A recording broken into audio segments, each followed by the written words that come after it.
Mis amables compañeros de lectura, ¿cómo están?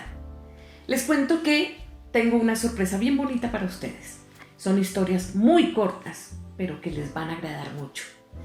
Lo que pasa es que sí tengo es que darles una pequeña introducción, un contexto más bien, a lo que voy a leer.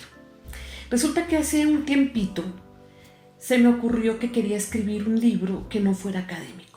Ya había tenido la oportunidad de escribir y había sido con la universidad, pero textos de mi trabajo.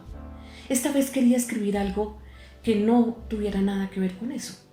Y empecé a pensar sobre qué quiero escribir. Llegaron ideas. Por ejemplo, pensé en la vida de mi madre, la historia de los abuelos que son tan bonitas y más ellos paisas. Pero ya estaba ella bien entrada en años y era muy difícil que me contara muchas cosas o las recordara. Seguí cavilando y un día me encontré el tema de mi libro. Y fue sentada en un taxi, porque había estado los últimos 20 o 25 años de mi vida montada en carros para ir de una universidad a otra. Entonces, por supuesto, como pueden ver, yo hablo mucho. Entonces me subo a un taxi y hablo y efectivamente ellos me contaban historias.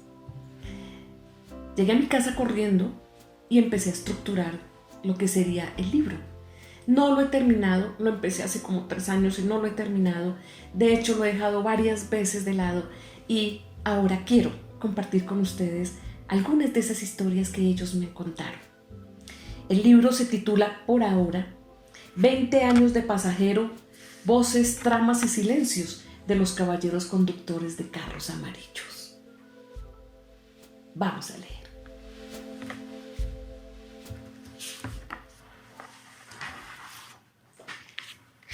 Empezamos, a modo de epígrafe.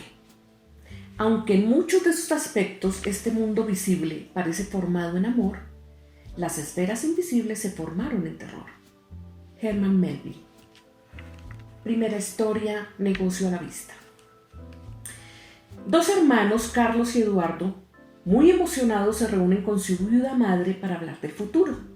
Ellos muy pausadamente le hablan del desempleo, de los sueños, de las carencias desde que murió su papá y de las metas que tienen rondando en sus cabezas a muy corto plazo. Le hacen a ella toda una introducción para comentarle del gran negocio que tienen a la vista. Resulta que el primo José, que vive en Cali, le contó a uno de ellos por Facebook que en la empresa donde este trabaja hay un medio conocido pensionado del acueducto y que cómo le parece que está vendiendo un taxi súper barato. Eso, madre, usted no se imagina, es casi un regalo. Un Chevrolet Corsa Power 2007, gas, gasolina, kilometraje de 111,000, cilindraje de 1,600 por tan solo 45 millones de pesos. Ella solo los miraba, pasando la mirada del uno al otro, sorprendida de ver a cuál más estaba más emocionado. Pues nosotros pensamos que si vendemos esta casa, no solamente pagamos el carro, sino que es posible comprar casi que de contado el cupo para trabajar en Bogotá. Es más, con la traída y el papeleo, creemos que no gastaríamos más de 60 milloncitos y quedaríamos los dos con trabajo, turnándonos, claro. El carro queda libre de deuda para ahorrar para otra casita o la finca que tanto quería mi papá y pues lo mejor, ya nosotros ya no estaríamos de vagos y por fin podríamos colaborarle a mi mamá. En perspectiva, pues así se veían las cosas. Ellos, Carlos y Eduardo, tendrían entonces un buen trabajo estable y claro, irían recogiendo con juicio platica para ahorrar y para darle una cuota de mantenimiento mensual para la mamá y su hermanita menor. Además, que a la larga esa casa era muy grande y vieja, que por lo mismo era difícil de arreglar y generaba solo gastos. Además de estar en un barrio tan peligroso que no se podía llegar a ninguna hora. La señora madre de estos 2 emprendedores muchachos, que hasta ahora no habían progresado mucho ni querido estudiar, porque Carlos con 38 años de edad trabajaba a ratos de mecánico o lavador de carros según se presentara, era un jugador asiduo dominical de fútbol con pochola, con un hijo de 5 años por el cual nunca había respondido y con otro hijo en camino y ni qué decir del buenón del ñato. Ese ñato, ese muchacho era la niña de sus ojos, el consentido, el chistoso, pero eso sí, como la propaganda, un bombril total. Cumpliría pronto 32 añitos. un verdadero genio de la socialización en redes, porque eso sí, pasaba horas, noches y días enteros pegado de la pantalla. Es más, había hecho ya 2 cursos completos por internet, uno de cocina y otro de diseño de jardines, con los cuales siempre se esperó que generara ingresos y se independizara. Pero él no pasó de invertir toda la platica de la venta de una camioneta que tenía el viejo para invertirlos en unos cultivos hidropónicos que se apicharon en el patio, que dizque esperando una respuesta de los almacenes Carulla para asociarse y hacer una producción multimillonaria. Y del curso de alta cocina ni hablar. Cada vez que le da por preparar un manjar de dioses, como él lo suele llamar, necesita, según la receta, ingredientes costosísimos, auxiliar de cocina, alquiler de moldes, envases, hornos, etc. Y como el niño es pero tan dedicado en ese trabajo, no hay un restaurante ni un hotel en la ciudad que le pague su merecido salario y disponga de tiempo suficiente para la preparación de cada plato, que debe ser a su gusto.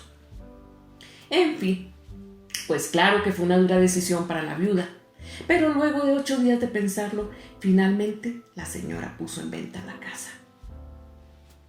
Esto con el fin de poder encaminar el futuro de sus angelitos, de sus nietos y, por supuesto, de ella misma. 2 largos y eternos meses se demoró el proceso de venta de la casa. Y sufran todos de pensar que perdían el carrito, que esa oportunidad se iba a perder. Claro que el primo Jairo lo tenía ya palabreado y el pensionado, como buen hombre de palabra, les dio la esperita con tal de que su carro quedara en buenas manos. Finalmente viajaron los muchachos a Cali. Fueron a ver el carro a la casa del señor pensionado y, tal como Jairo había dicho, tremenda nave, tremendo negocio, por supuesto. Ya Carlos, con sus altos conocimientos en mecánica automotriz, inmediatamente sacó el overol y se metió bajo el automóvil a hacer la pertinente ojeada. Tocó, tanteó, olió, golpeó las latas, revisó cada tornillo y luego de 3 horas y 7 tintos de los espectadores dijo: pues yo lo veo bueno, pero toca que lo vea un mecánico. Así que se citaron para el siguiente día, cosa que muy tempranito fueran al taller de confianza de Jairo para la revisión y salir de todo bien hasta podía ser mismo ese día y empezar a hacer los papeles. Para cuando los muchachos se despidieron, ya eran pasadas las 8 de la noche. Y Jairito se moría de las ganas por llevar a los primos a un sitio especial donde tenía unas buenas amiguitas para que vieran lo que era una buena caleña y sobre todo para que probaran las delicias del aguardiente blanco del valle. Ese fue tremendo parrandón. Primero, Jairo era un anfitrión de primera plana y segundo, pues hombre, la verdad se la habían echado, mejor dicho, la habían sacado del estadio con ese negocio y había que agradecerle al primo con todas las de la ley. Al día siguiente, sin ningún asomo de guayabo trasnocho, tal vez por la emoción del día, muy diligentemente se encontraron con el pensionado, se fueron para un taller y Carlos, que era el más abeja, inmediatamente se llevó al mecánico de confianza de Jairo a tomarse un cafecito a la esquina y de paso le dijo: oiga, hermanito, hágame el favor y revíseme bien revisado ese carrito, que eso depende de la papita de la familia. Eso sí, tranquilo, que yo lo arreglo a usted por aparte y le doy su buena propinita, pero colabore, mi hermano. Y manos a la obra. Esta vez sí en manos de un experto. Al final, este señor dio el visto bueno y garantizó que ese carro, por un buen tiempo y bien cuidadito, no necesitaba sino cambio de llantas. Los 3 muchachos cruzaron miradas de triunfo, inmediatamente lo pasaron para el lavadero del taller y después de untar también la mano del encargado con unos pesitos, le recomendaron un lavado total, engrase de motor, tapicería, mejor dicho, que quedara como una uva, porque mi mamá se va a morir de la felicidad. Entre tanto, en la casa, pues cómo no, que previamente avisados los esperaron con tremendo asado en la calle y cervecita para celebrar, la cuadra cerrada, parlantes de muro y todo un jolgorio en el que estaba toda la familia y claro, hasta vecinos habían. En la hora justa y señalada fue entrando por esa calle la navecita.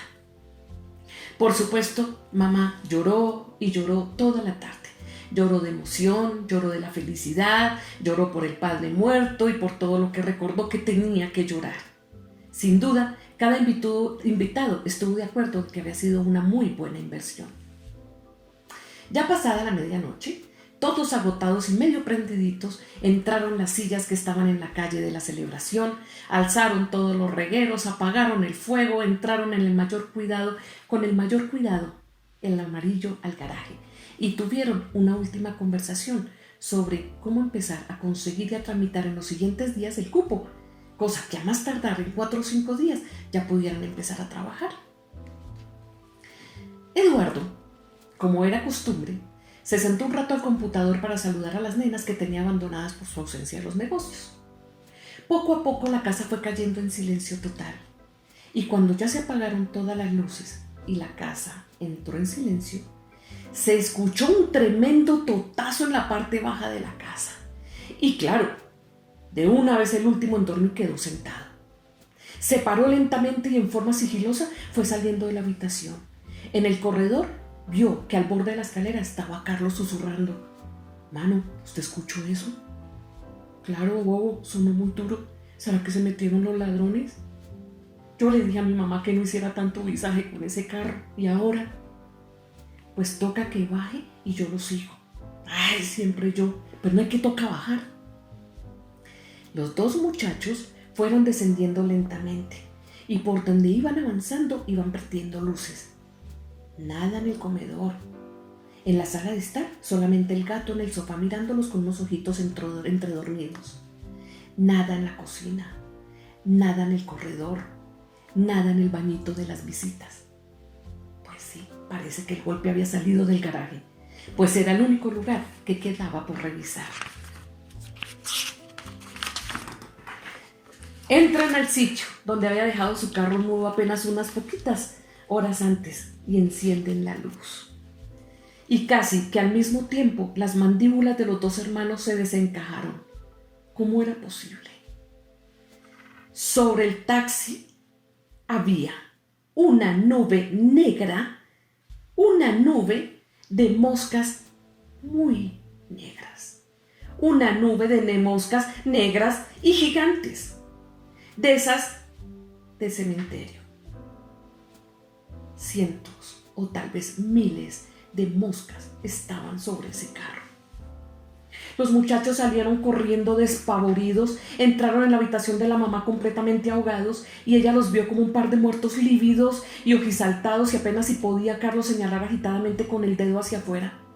La mamá trató de calmarlos y preguntaba si habían sido los ladrones, si se habían llevado el carro, si se habían metido en la casa, si la niña estaba bien, y en vista que sus hijos no contestaron nada, entonces bajó ella misma y vio con sorpresa lo que había dejado a los muchachos tan asustados. Ahí estaba aún la nube de moscas negras. Así que cerró la puerta con fuerza, corrió al teléfono y llamó a su hermano, al tío Ricardo, que vivía a 3 cuadras de allí, para que él viniera lo antes posible. El tío Ricardo, después de escuchar una somera descripción de lo que había en el garaje, se colocó en la cabeza una bolsa amarrada en el cuello y con unos huequitos hechos a manos en cada ojo y en la nariz, los guantes de la cocina y tomó de arma el trapero y entró al garaje. Seguían ahí las moscas. Pasó por un ladito del taxi con cuidado y abrió la puerta del garaje que daba hacia la calle y empezó a espantar con el trapero el mosquerío. Salían y salían y salían más y más moscas produciendo un sonido de abejorro multitudinario pero seco. Cuando fueron disminuyendo en cantidad, el tío se acercó y abrió el baúl del carro y casi se cae sentado al piso del brinco que pegó apartándose porque otra gran nube negra de moscas salían de allí. Abrió las puertas de la parte de atrás del carro y salían moscas. Abrió el capó y salían más moscas. De cada roto, de cada espacio, de cada lugar salían cantidades absurdas y miedosas de moscas negras. En un rincón, estupefactos, madre e hijos miraban sin poder creerlo. Pero si habían revisado, lavado, polichado ese carro en Cali. Y después acá en Bogotá, antes de llegar a casa, lo volvieron a limpiar. ¿De dónde había salido esa plaga? Era de verdad un hecho inexplicable para todos. Durante 3 días completos salieron moscas negras del carro. Y a pesar de que quemaron eucalipto y hierbas, a pesar de que contrataron gente para fumigar no solo el garaje sino la casa completa, a pesar de que se hizo una jornada de lavado y desinfección y a pesar de que llevaron un sacerdote para que oficiaran una misa, finalmente, y por orden de la viuda, se decidió llevar el carro a un parqueadero de techo abierto mientras se conseguía quien venderlo. De esta forma, la familia se quedó sin casa, sin carro, sin sueños a corto plazo y sobre todo, con la duda eterna de qué era lo que había sucedido en ese carro, porque ni el pensionado vendedor, ni el primo José, ni nadie conocido dio jamás una respuesta a tan absurdo y terrorífico fenómeno. No olviden que son historias que me contaron los taxistas. Sí, claro, yo le pongo un poquito de misterio y lo entretejí, pero son historias que me contaron ellos. Queda en nosotros pensar, bueno, ¿qué fue lo que sucedió ahí? Nos vemos con otra historia de taxistas.